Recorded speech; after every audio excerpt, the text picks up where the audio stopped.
It was a celebration night, full of laughter and sparkles, when a touch of the bell interrupted harmony. Across the door, a woman was holding a gift with hope in her eyes, but instead of a hug, he heard cold words like winter wind. Here is a family meeting, not a meeting point for anyone. Without hesitation, her husband closed the door in his own mother-in-law and returned to the party, without imagining the emotional tsunami he had just triggered. And that's how the stories that mark lives begin, isn't it? I am Andre Branco, and you are on the Mother Secrets channel, where each narrative is a mirror of the relationships that define us. Today, I invite you to dive into a real story about love, pride, and the scars that only time or a brave attitude can heal. For all who knew her, Aline's life seemed a perfect picture. A considerate husband, Tim, who treated every detail with love, a daughter, clear, intelligent and full of dreams, a source of pride, and even a mother-in-law, Nina, who welcomed her like the daughter she never had. But behind this idyllic scenario, a shadow persisted: the troubled relationship with her own mother. Ludmilla, fiber wife, had raised Aline alone after a painful divorce. Between 2 jobs and a bustling love life, it was a short time left for the daughter.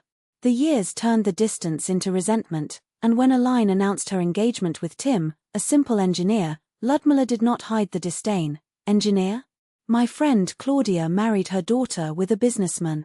Tim, who heard the comment by chance, kept his hurt on his chest. Over time, discomfort became mutual aversion. To him, it was a critical intruder. For her, he was a failure without ambition. Nina, on the contrary, was the opposite of Ludmilla: serene, wise, always ready to help without invading. When Clara was born, she was the one who took care of her granddaughter while Aline finished college, who got the house when the young mother had to work. "You are like a daughter to me," said Nina, with her affection that Aline never had her own mother. Ludmilla, in turn, rarely asked the granddaughter. His visits were unpredictable, always loaded with criticism. "This sofa is horrible, you can't cook, look like your husband dresses, it seems to come out of a liquidation." Tim swallows dry, for the sake of Aline, but patience had limits. Clara's 5-year anniversary was the water drop. Tim had been promoted, Aline completed a design course and planned to open her own studio. 2 reasons to celebrate. They invited the nearest: Nina, a Tim cousin with his wife, and Aline's best friend. Ludmilla? Nor did they consider. His last appearances ended in shouting. But fate likes ironies. In the middle of the party, the bell rang. It was Ludmilla, with a gift box in his hands and a challenging smile. "Having a party without me, is it?" Tim, usually so controlled, lost composure. With a dry gesture, it blocked the passage. "This is a family celebration, not a space for those who only know how to make embarrassment." And closed the door. The silence that followed was deafening. Aline, paralyzed with the salada in her hands, felt the floor shake. The guests exchanged disconcerted looks. Nina cheered the nervous napkin. Clara, curious, watched everything with wide eyes. "I just wanted a night of peace," said Tim, challenging. "I got tired of criticism, the trials. Today, no." Aline left the salada at the table, apologized to the guests and took refuge in the kitchen. Inside her, a storm. Yes, her mother was difficult, but she was her mother. And no one, not even the man he loved, had the right to humiliate her that way. Tried to call. The phone was off. Sent a message. No answer. 10 minutes later, he returned to the room with a steel determination. "I'm leaving. Would take clear and move to Mother's house. How long, I didn't know. What you did today, Tim, was unacceptable." He paled. The guests, embarrassed, did not know if they should leave or stay. "You can't," he began, but Aline cut. "I can, and I go. You treated her like a beggar. She's my mother, with all the defects. And you showed who you really are." As she got the things of Clara, the girl, frightened, asked, "Do we go to sleep at Grandma Ludmilla's house?" Aline forced a trembling smile. "Come on, honey. Let's make a special visit." Tim collapsed. He would later confess to Aline's friend, "She saw me crying, begging, but it's no use.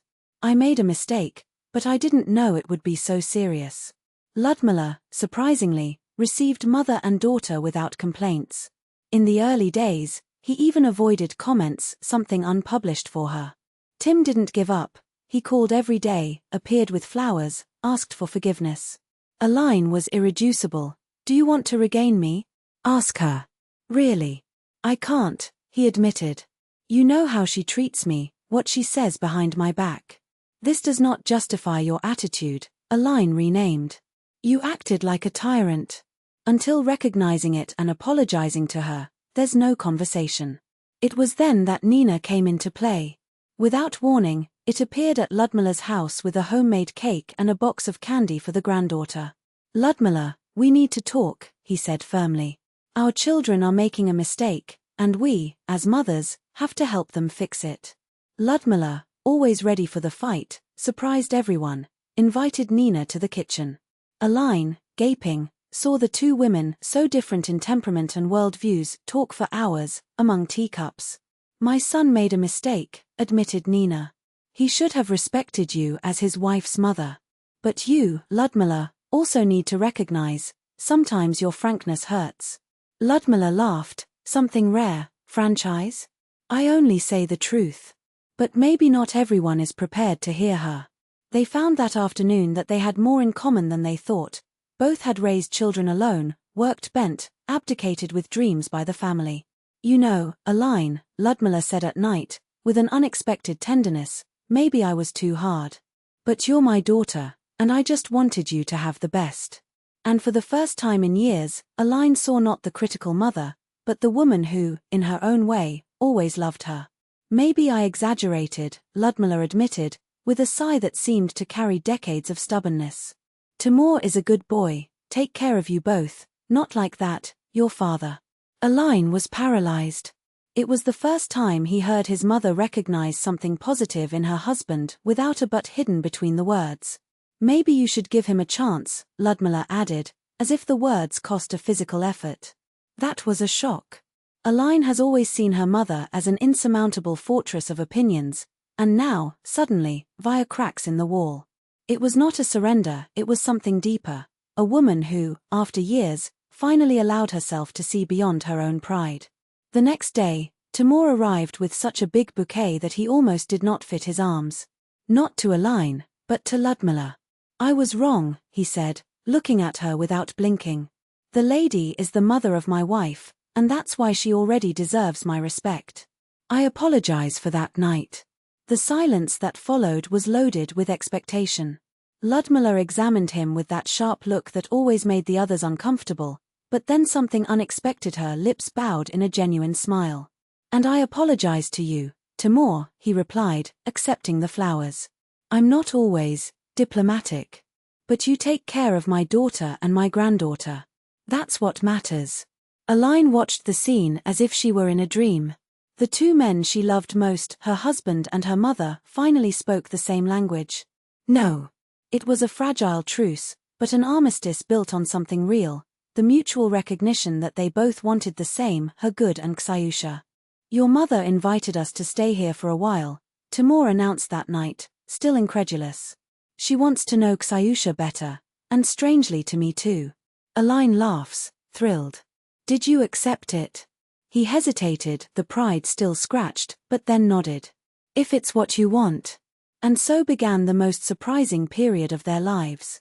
3 months living under the same ceiling with Ludmila Sergeyevna should have been a disaster.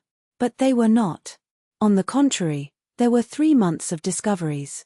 Ludmila, the woman who always criticized everything, proved to be an exceptional cook. On weekends, the table filled with dishes that made the family together and, to the astonishment of everyone, to Inna Viktorova, Timur's mother-in-law, became invited. 2 women who, in theory, should not be understood, laughed while discussing recipes, as if they had been friends all their lives. Who would say that from that game of verbal chess would come out a friendship? Aline joked once, watching her mother and her mother-in-law conspiring about the seasoning of a cake. Timur just shook his head, still amazed. 6 months after that night that almost destroyed them, they gathered again, this time in a new house, bought around the city. A large house, with space for Ludmila Sergeyevna and Inna Viktorova, who now appeared frequently, not as uncomfortable guests, but as part of the family. "For our family," he lifted the Timur glass, his eyes shining. And for the lessons we learned on the way, added Aline, squeezing her hand. Ludmila Sergeyevna wiped a discreet tear.